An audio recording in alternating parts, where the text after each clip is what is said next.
À la découverte. Il signorait. 2122, Roma Antica.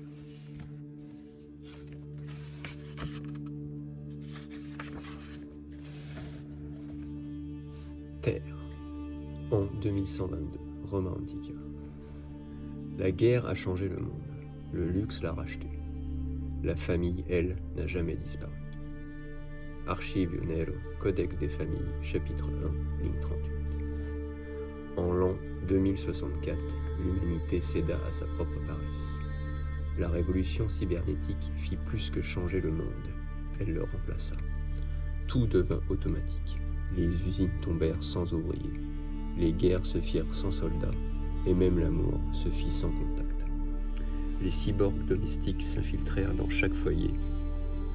On en voulait pour tout. Un remplaçant au travail, un compagnon sexuel à la peau synthétique, un compieur d'identité pour les crimes discrets, et surtout un esclave loyal. Une main d'acier pour tenir la laisse de notre confort. Mais en 2098, le monde craqua. 4 guerres nucléaires simultanées rasèrent les dernières grandes capitales. New York, Shanghai, Berlin, le Caire, tout disparut. Les nations se vidèrent, les drapeaux furent brûlés, les banques vitrifiées. L'homme fut nu, et dans ce vide revinrent les noms, pas ceux des présidents, mais ceux des familles, les lignées, ceux dont les fortunes dormaient depuis des siècles, ceux dont les coffres ne connaissaient pas la faillite, ceux qui, dans l'ombre des cathédrales en ruine, trinquaient encore à la mémoire du crime. Ils reprirent la planète. 4 grands secteurs planétaires furent gravés dans le marbre. New America, coupé en 4 cités règnent, Georgetown, Brooklyn, Bel Air et The Loops. Gang, trust d'armes, cow-boy d'acier. Shinusia, union des triades et la Bradva. Mafia génétique, beauté froide et violence chirurgienne. Persica, les familles des sables, descendants des émirs et des rois du pétrole. La région désormais parle encore de binaire. Europeania 5, le cœur. France, Italie, Allemagne, Espagne, Portugal. Ici, les anciens noms règnent à nouveau. Les Fontescu, les Krieger, les Montenegro, les Bernal et surtout les Torquato. Roma Antica, capitale de l'Europe mafieuse, construite sur les cendres de Rome, mais révélée par l'orgueil d'un empire disparu. Les avenues sont des couloirs de marbre intelligents, ces façades des hologrammes des ruines éternelles. Ces ruelles respirent le sexe, la poudre et la trahison. À Rome, le pouvoir ne se prend pas, il s'hérite dans le sang, par l'alliance ou par la balle. Pendant plus de 20 ans, une famille garda la ville sous sa coupe, pas par le nombre, pas par la peur, mais par le charme, la tradition et la mort exécutée avec élégance. Ils s'appelaient les Torquato. Ils n'étaient pas les plus nombreux, mais ils étaient les plus beaux, les mieux habillés, les plus respectés et les plus redoutés.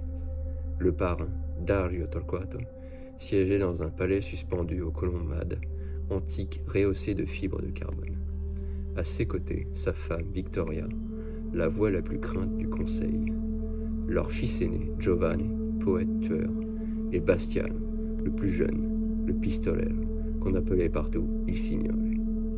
Parce que même ceux qui le détestaient ne pouvaient s'empêcher de l'aimer. Bastiano Torquato ne tuait pas pour dominer, il tuait pour l'honneur, pour l'équilibre, pour rappeler que certaines lignes ne se franchissent jamais. Mais un jour, un seul jour, la règle fut brisée. Une autre famille, les Berardi, riches d'une armée, alliée aux autres familles de Nueva Milania 2100, plus jeunes, plus cruelles, plus envieuses. Et l'histoire se rejoua comme toujours.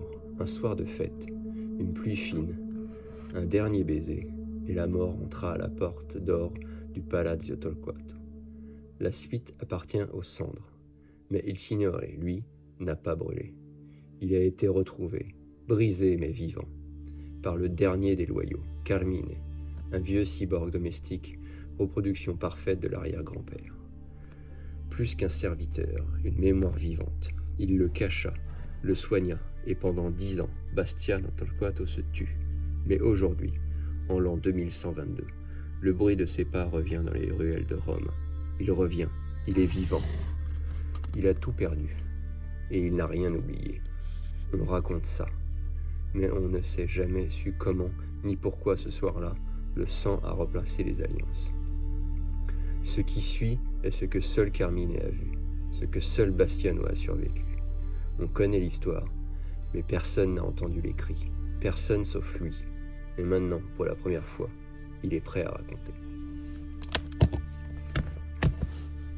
C'était À la découverte, Il Signore 2122, Roma Antica.